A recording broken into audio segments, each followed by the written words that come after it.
അങ്ങനെ electric vehicle ഫീൽഡിൽ ഹോണ്ടയും കാലെടുത്ത് വെച്ചിരിക്കുകയാണ്. ജപ്പാൻ കമ്പനിയായിട്ടുള്ള ഹോണ്ടയുടെ ശക്തമായ ഒരു വരവായിരിക്കും EV സെഗ്മെന്റിലെ ഈ ഒരു കാർ എന്ന് പറയുന്നത്.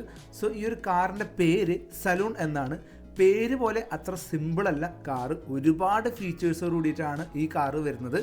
ലോകത്തിലെ ഏറ്റവും വലിയ EV മേക്കേഴ്സ് ആയിട്ടുള്ള ടെസ്ലയ്ക്ക് പോലും ഈ ഒരു വാഹനം വെല്ലുവിളിയാവാൻ ചാൻസ് ഉണ്ട്.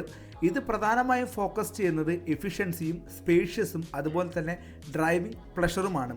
CES 2024 ലാസ് വേഗാസിൽ നടന്ന ഓട്ടോ ഷോയിലാണ് ഹോണ്ട ഈ ഒരു ഡിസൈൻ പുറത്തുവിട്ടിരിക്കുന്നത്. ഈ ഒരു കാറ് 90% പ്രൊഡക്ഷന് റെഡിയാണെന്നും 2026 ലോകമെമ്പാടും ഈ വാഹനം ലോഞ്ച് ചെയ്യും എന്നാണ് ഹോണ്ട ഇപ്പോൾ അറിയിച്ചിരിക്കുന്നത്. അതുപോലെ തന്നെ US ഹെഡ് ക്വാർട്ടേഴ്സിൽ ഈ ഒരു വാഹനത്തിന്റെ ടെസ്റ്റിംഗ് ഇപ്പോഴും നടന്നുകൊണ്ടിരിക്കുന്നു എന്നും ഹോണ്ട അറിയിച്ചു. പുതിയതായി ലോഞ്ച് ചെയ്തിരിക്കുന്ന ഈ ഒരു വാഹനം ഹോണ്ടയുടെ തന്നെ 0 സീരീസ് EV ലൈനപ്പിലെ ഒരു വാഹനമായിരിക്കും. ഇനി മുതൽ EV സെഗ്മെന്റിൽ ജപ്പാൻ ടെക്നോളജി എന്താണെന്ന് നമുക്ക് കാണാം. ഇത് കംപ്ലീറ്റ്ലി ഓട്ടോണോമസ് ആയ, അതായത് തനിയെ ഓടാൻ കഴിയുള്ള ഒരു കാറായിരിക്കും. UK, അമേരിക്ക പോലുള്ള ഒരുപാട് കൺട്രികളിൽ കാറ് സെയിലിനായിട്ട് വരാൻ ചാൻസ് ഉണ്ട്.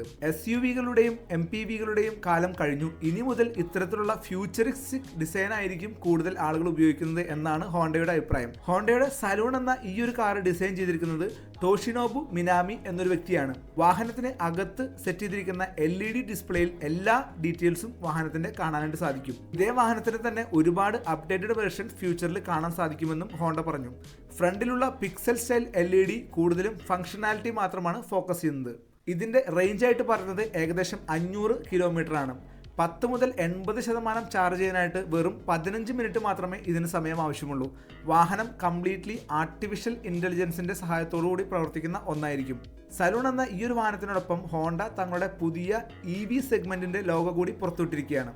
വാഹനം ഒറ്റ നോട്ടത്തിൽ കണ്ടു കഴിഞ്ഞാൽ ലംബോഗിനിയിലെ കുറച്ച് മോഡിഫിക്കേഷൻ വരുത്തിയതുപോലെയാണ് തോന്നുന്നത്.